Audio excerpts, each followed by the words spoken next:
Bom dia a todos. Hoje eu vou falar um pouquinho sobre o espiritismo é uma ciência? Então, a gente vai falar um pouquinho para vocês, ler e falar, explicar sobre o fato do espiritismo. Bom, os fenômenos da dança das mesas, vocês já ouviram falar? Quem não ouviu falar, Allan Kardec fazia no começo um trabalho com os médiuns em mesas. Veja, haviam decolado da história das irmãs Fox. Tinham se tornado uma verdadeira moda na época, espiritismo, mas a igreja batia forte em cima, hein, de Allan Kardec. Quem conhece a história sabe, agora quem não conhece, a igreja sempre perseguiu. Tanto é que no final, para que ele fosse essa coisa de conhecido em todos os países pelo universo, praticamente Allan Kardec teve que ajoelhar e colocar algumas coisas sobre bíblico nos seus escritos.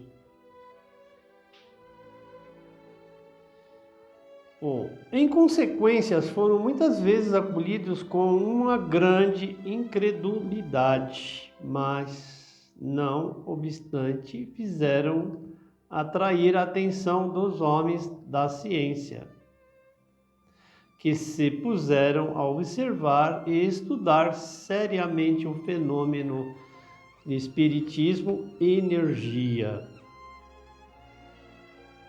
Entre eles figurava Hippolyte Rivali, que mais tarde adotou o pseudo de Allan Kardec. Começou a sua carreira como professor de letras e de ciência.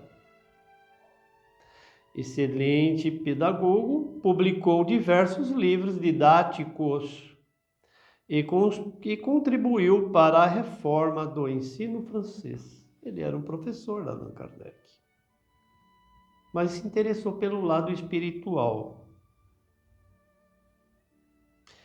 Foi em 1854 que ouviu falar pela primeira vez das mesas girantes e das manifestações inteligentes. Cético, no início, adotou, entretanto, uma atitude correta, aceitando assistir às experiências. Só depois, empreendendo o estudo sério do fenômeno, sem jamais elaborar teorias preconcebidas ou prematuras. Aplicou o método experimental, que consiste em observar os fatos, a seguir deduzir uma teoria e então confrontá-la com a experiência e rejeitá-la se fosse incapaz de explicar os novos fatos. E aí eles se reuniam, cientistas, as pessoas da ciência, para saber o que é. Se reuniam em salas para saber o que é essa coisa toda do espiritismo. Mas eles não sabiam que a igreja estava de olho em tudo isso. Analisando não somente o aspecto externo dos fenômenos, mas também o teor mais coerente das melhores comunicações recebidas, aplicou o princípio da causalidade. Os efeitos inteligentes devem ter uma causa inteligente. Essa causa é ela mesma, definida como sendo o espírito ou princípio inteligente dos seres humanos, sobrevivendo à morte, que não é senão a destruição dos corpos físicos. Mas o Espiritismo não tem concluído pela existência dos espíritos, a não ser quando essa experiência é ressaltada com evidência da observação dos fatos e também dos outros princípios.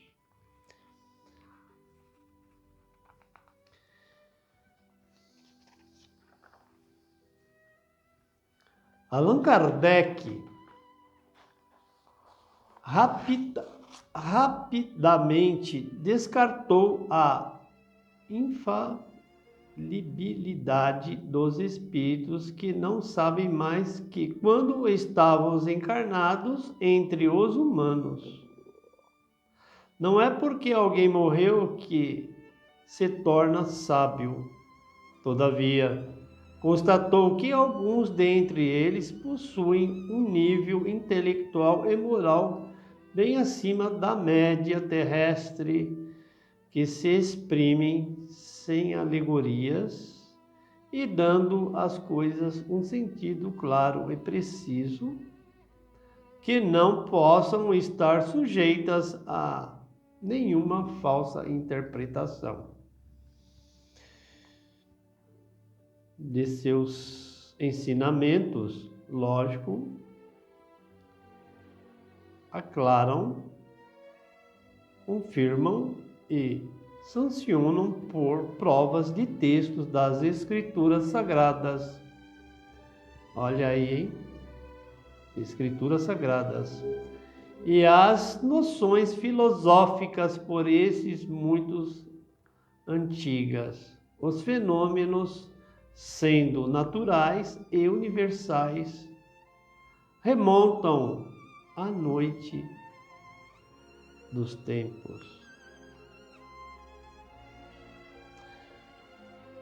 Allan Kardec escreveu: por sua natureza, a revelação espírita tem um duplo caráter. Ela atinge ao mesmo tempo a revelação divina e a revelação científica. Aí se colocou a religião e a parte científica da ciência, que uma depende da outra, porque uma, na verdade, fiscaliza se isso realmente está acontecendo. Guarda a relação com a primeira, porque o seu advento é providencial e não o resultado da iniciativa e do desígnio do homem, que os pontos fundamentais da doutrina são, de fato, o ensinamento dado pelos espíritos encarregados por Deus de esclarecer os homens sobre as coisas que eles ignoravam e que não podiam aprender por eles mesmos, mas que lhes importa de conhecer hoje que estão mortos e podem compreendê-los.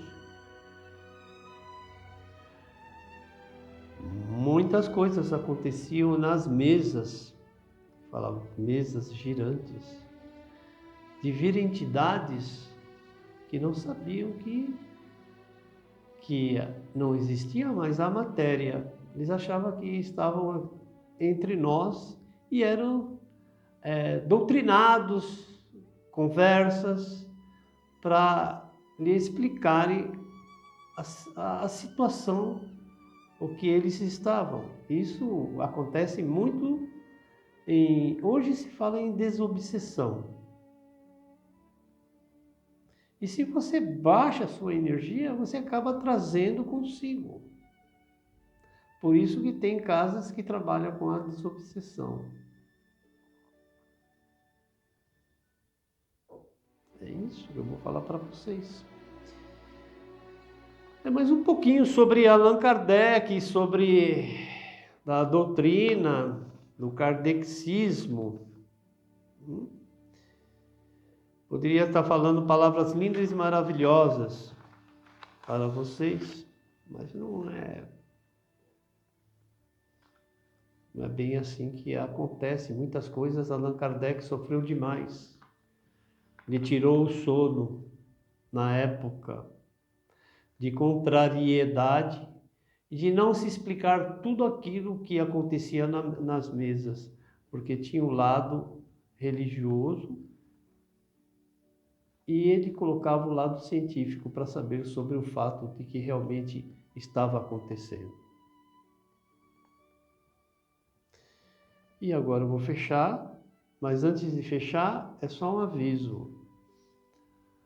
Os espíritas, independente de toda a nomenclatura, têm que se unirem, porque fala que espiritismo é religião. Não é religião. Não é religião. Espiritismo é energia.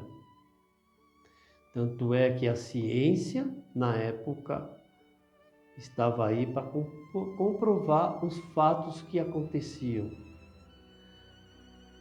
Será religião se tiver uma união, o que isto não ocorre, porque as casas estão contaminadas por personalismo. E os espíritas têm que se unir para que isso se torne verdadeiramente uma religião.